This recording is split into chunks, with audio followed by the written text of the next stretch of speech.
ഞാൻ വിചാരിച്ചു 2 ദിവസം കൊണ്ട് ഈ ഡീൽ ഇഷ്യൂ മാഞ്ഞു പോകുന്നു. പക്ഷേ നമ്മുടെ മുകേഷാണ് നമ്മുടെ ടെലിവിഷനിൽ ഡീൽ അവതരിപ്പിച്ചത്. അപ്പോൾ ഞാൻ ഇന്നലെ മുകേഷിനെ കണ്ടപ്പോൾ പറഞ്ഞു, നിങ്ങളുടെ ഡീലായപ്പോൾ കിടന്ന് കറങ്ങിക്കൊണ്ടിരിക്കുന്നത്, ഡീൽ ഓർ നോ ഡീൽ. അപ്പോൾ ഇത് ഈ വികസിത കേരളം അതിൻ്റെ പ്രശ്നം ചർച്ച ചെയ്തതിനപ്പുറം ഡീല് തന്നെ ഇങ്ങനെ കത്തി നിൽക്കുന്നത് എന്തുകൊണ്ടാണെന്ന് നിങ്ങൾ അത് മാറിയല്ലോ. അതിപ്പം മാറി. ഞങ്ങളതൊക്കെ മാറ്റി. ഞങ്ങളിത് ജനങ്ങളോട് പറഞ്ഞില്ലെങ്കിൽ ശരിയാവില്ല. ഞങ്ങൾ ആ ഡീല് പുറത്തു കൊണ്ടുവന്നപ്പോൾ ഉണ്ടായ അഡ്വാൻറ്റേജ്, ആ ഡീൽ ഇനി നടക്കില്ല. ഡീല് പ്രായോഗികമായി ഇനി നടക്കില്ല ഒരു പരിധി വരെ. കാരണം എന്താ തരിക, അല്ലല്ല, അതിൽ BJPയുടെയും CPMൻ്റെയും അണികൾ അതിനെതിരായിട്ട് ശക്തമായ പ്രതിഷേധം ഉയർത്തിയിരിക്കുക. അതിശക്തമായ പ്രതിഷേധം പല സ്ഥലത്തും അതിശക്തമായ മണ്ഡലം പല സ്ഥലത്തും പ്രതിഷേധം ഉയർത്തിയിരിക്കുക. അതുകൊണ്ട് നേതാക്കന്മാർ തമ്മിൽ ഡീൽ ഉണ്ടാക്കിയിട്ടുണ്ട്. പക്ഷെ അത് താഴത്തേക്ക് പ്രായോഗികമാക്കുക അത്ര എളുപ്പമല്ല.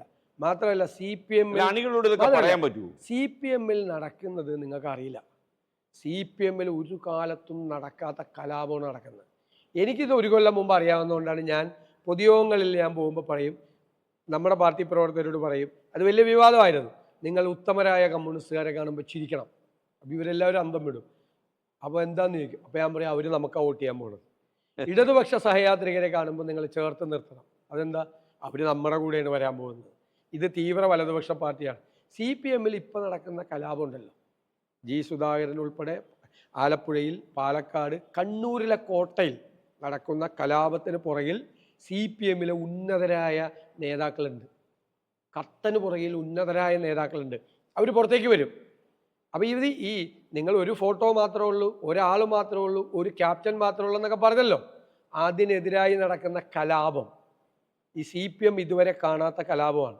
33 കൊല്ലം എടുത്തു CPM ബംഗാളിൽ തകരാൻ, ഇവിടെ 10 കൊല്ലം എടുത്തുള്ളൂ. നിങ്ങൾ നോക്കിക്കോ, ഇപ്പം നടക്കുന്നത് വെറും അതിൻ്റെ എന്താ പറയുന്നത്, നമ്മൾ ഐസ്ബർഗിൻ്റെ അറ്റം മാത്രം, മഞ്ഞുകട്ടയുടെ അഗ്രം മാത്രമാണ് ഇപ്പോൾ കാണുന്നത്. ഇപ്പോൾ കാണുന്നത് പയ്യന്നൂരിലും തളിപ്പറമ്പിലും ഒറ്റപ്പാലത്തും മറ്റേ നമ്മുടെ മലമ്പുഴയിലും അമ്പലപ്പുഴയിലും കൊട്ടാരക്കരയിലൊക്കെ കണ്ടത് അതിൻ്റെ ഒരു ടിപ്പ് ഓഫ് ആൻ ഐസ്ബർഗ്.